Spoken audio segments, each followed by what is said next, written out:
My name is Dr. Robert Priebe. I'm a 30-plus year parks practitioner, and I recently completed a PhD in parks decision making at the University of Alberta. The goal of my vlog is simply to share some of the knowledge and experiences that I have gained over the years, and to share some of the research as well that I've experienced, read about, whatnot, over the last few years, in particular while I was doing my PhD, which I acquired in 2019. So today's ice sculpture is each one of these little vignettes I do are called ice sculptures. It's part of my Parks Are Like blog, Parks Are Like Icebergs blog.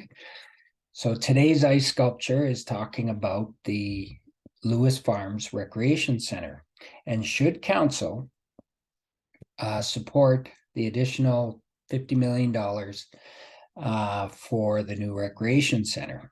Spoiler alert, yes, I think they should. And I wanted to give you an overview of why I think that's true. So below this video, you will see a series of notes, and they will talk about why in more detail. And I provided a lot more detail in terms of words, just because it is a very complex issue. Before I go into this particular topic, I just want to say the budget process that the city of Edmonton is going through is a difficult process.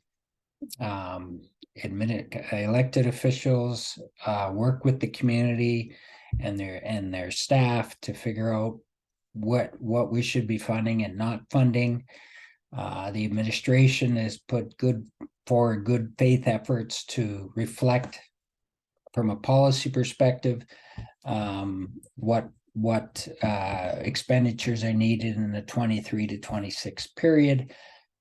So anything I say, I don't want to suggest that I'm casting dispersions on anybody. It's not like that. It's not about that. These are difficult processes, and I want to recognize that up front. So, but I wanted to hone in on, and again, I got a lot more detail below this video, but I wanted to hone in on a few things. So first of all, whenever we hold games like the Commonwealth Games, the World Athletic Championships that happened in 2001, we have been trying to get and attract. We've had soccer competitions here. We've tried to actually host a World Cup event here, but we're not successful. Anytime you're going after those games, you create that part of the rationale for going for them is we'll never be able to afford some of the amenities that these athletes would use. And so for the general user in the city, we would never be able to access an Argyle velodrome or a Peter Hemingway 50-foot pool tank or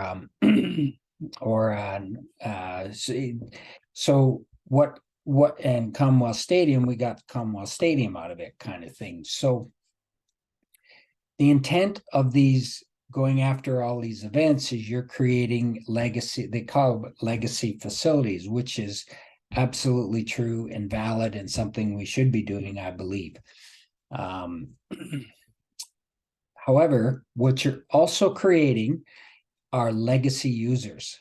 So the biking community are now bigger than they ever were before. When we got the Commonwealth Games, the Kinsman Sports Center was part of that.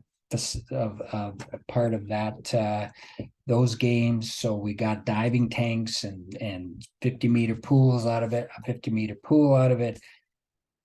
So when you're creating these legacy facilities, you create in the long term legacy users, and that's what's happening here. You're getting groups of users that were not there before these games, and they now have access to facilities, and they're growing. So their needs have grown. So When going after these gains, we're creating legacy users, so we shouldn't be surprised or try to minimize that what they're telling us in terms of their needs, kind of thing. The second thing, and I won't go into detail because in terms of budget stuff, because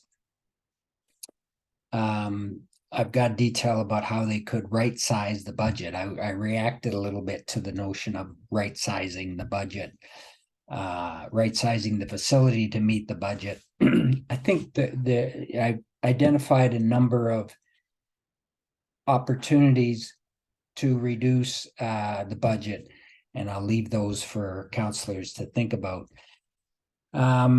In terms of the park system, one of the things that I reacted to was in the council report, it says we want to right size the facility to be similar to other parts of the city. So I think that's a bit of a mischaracterization of our approach to facilities. So, and by that I mean what we have a park system that has neighborhood, district, and city or regional parks and there's some things that happen on each, and there's something and don't happen on others, or there's some things that happen in smaller scale on a neighborhood level and a greater scale at a district level. So when we talk about this kind of facility, this is in essence a citywide facility. It just happens to be located on a district park. If you think about if we could get around that, I suppose, if we just added another pool and tank or whatever at Kinsman Sports Center. But I think we're in a place now where we say that really doesn't need to be in the River Valley. It needs to be somewhere, but maybe not in the River Valley. So the district park is the logical place for it to be. All district parks are not alike. They're not the same size. Some of them are smaller. Clairview's smaller. Some have libraries, some don't. So it's a little difficult it's a little inaccurate to say, well, these other places don't have it, so these do. That's not how it's ever been. We allow for local needs to influence what happens in each facility. The needs discussion is a critical one. I am a bit surprised we got this far in the process where we had a budget and we were going to accommodate the pool tank and the 50-meter tank and the diving tank. And now we're not, and we're saying because it's providing excess amenities. So that's incongruent to me. Either it's part of our menu of things to provide or not. It's not really a budget discussion. So I kind of push back, or I do push back on this. Third, next point I want to make is the population. So if you think about Lewis Farms area structure plan, Lewis Farms area structure plan is supposed to serve about 45,000 people, which is about the same size as Spruce Grove, Alberta. So if you think about if Spruce Grove, Alberta was going to build a major rec center, would you, and didn't have one, might you consider this pool tank? I think so. It might be the only one for the area kind of thing. In this case, it builds on the 50-meter tanks and the diving tanks at Kinsman kind of thing. But if you consider it a small city within a city, it's 45,000 people. And you think about what city plan tells us, it's going to double in population. So even if it doesn't double in the Lewis Estates area structure plan, Lewis Farms area structure plan, if it goes up to between 60 and 70, that's about the same size as Fort McMurray and Airdrie, Medicine Hat. So what we're getting at there is if city plan is telling us we need to build, we're going to double in population, and this will be an area, and we're changing bylaws to facilitate increased density, this will be an area where it might have 60 or 70,000 people. So the program, if it feels overwhelming now, won't be as time goes on. And then finally, I want to say, the populations that use this pool and use, the diving clubs and this pool tank for swimming lessons and whatnot, recreational swimming, these are the same populations that the city relies heavily on to provide municipal services. So just think, if we had to pay for all the minor sport hockey coaches and team managers of hockey, baseball, soccer, football, you name it, if we had to pay all the community hall people who manage community halls, if we had to pay all the ice flooders, the master naturalist program people that look after, kind of help interpret and look after some of our natural areas, the dog park ambassadors, all these people are volunteers, and these are the same people that want to come to this facility. So I would argue that there's a extra onus on council to recognize that the community that's using this are also the community that are helping you provide services writ large across the city at dramatically less cost. Just think if we had to pay all those people to do all those programs.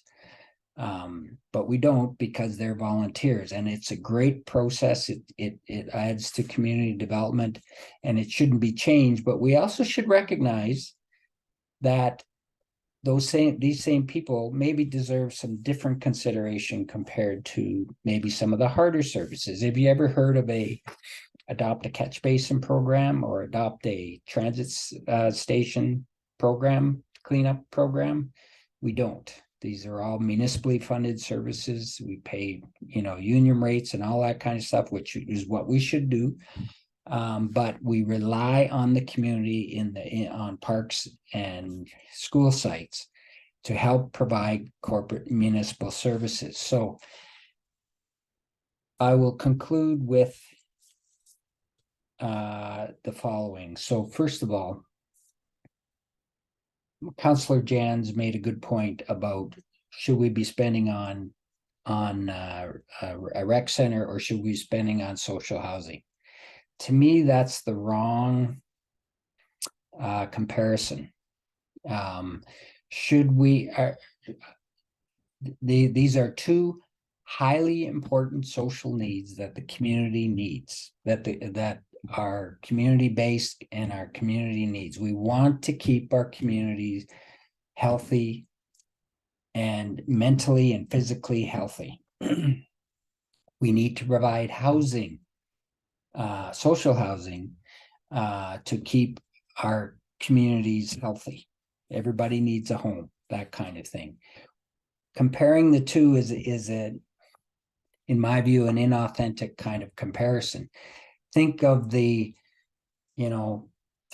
probably 2/3 of the entire capital budget is going to LRT, Yellowhead, and Blatchford and roadways. 2/3 of the budget. So can't we look at right-sizing some of those other expenditures in a way that accommodates both the housing and the recreation and leisure needs of the community? I believe this council has been very clear, wants to prioritize helping people, and I think Lewis Farms is an excellent example of that. And they should also be pursuing social housing, which are doing quite well. They're trying very hard to address this problem of social housing and homelessness.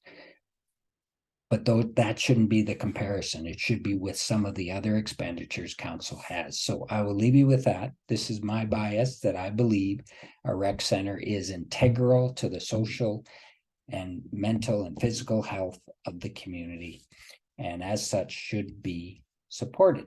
Thank you.